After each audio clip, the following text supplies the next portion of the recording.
Hi there. Welcome to another edition of Senator Shamp's Shout Out of the Week. I want to start off with something that's really been sitting heavy on my heart. I don't understand why the sexualization of our children or exposing our children to pornography and other sexually illicit material has become a party line issue.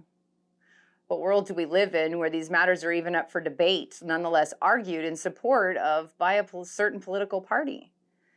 We're not just seeing this here in Arizona. We're not just seeing Democrats voting against it here in Arizona. They're creating a twisted narrative surrounding the efforts that my fellow Republican legislators are working toward to prohibit these things from happening, and we're seeing it across the entire nation. It makes zero sense. We're talking about our kids. It's sickening to me that anybody could be supporting their sexualization or their exposure to sexually illicit material, nonetheless our lawmakers. There is evidence out there. The Kinsey studies show it. We should be putting our children first, and we should be protecting them, because that's what this is about. This isn't about a political party. Now that I've gotten that off my chest, I want to highlight and thank the Alzheimer's Association and the local families impacted by Alzheimer's for stopping by the Senate to share their stories. It's a heartbreaking disease that unfortunately impacts many of our Arizona families. As Vice Chair of the Health and Human Services Committee, finding ways we can better support this community is extremely important to me. Alzheimer's is a specific type of dementia that affects memory, thinking, and behavior, and it accounts for 60 to 80% of all dementia cases.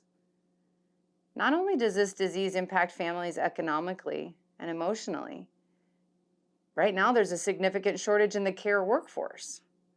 I'm proud to share that we currently have several bills moving through the state legislature to help with this. Lastly, I want to touch on SB 1601. This is a bill that I've sponsored that would help ensure women can receive preventative care for breast cancer that matches the standard of practice that we currently utilize today. While traditional 2D mammograms certainly serve a purpose, they're not always the most accurate or timely method of preventative care.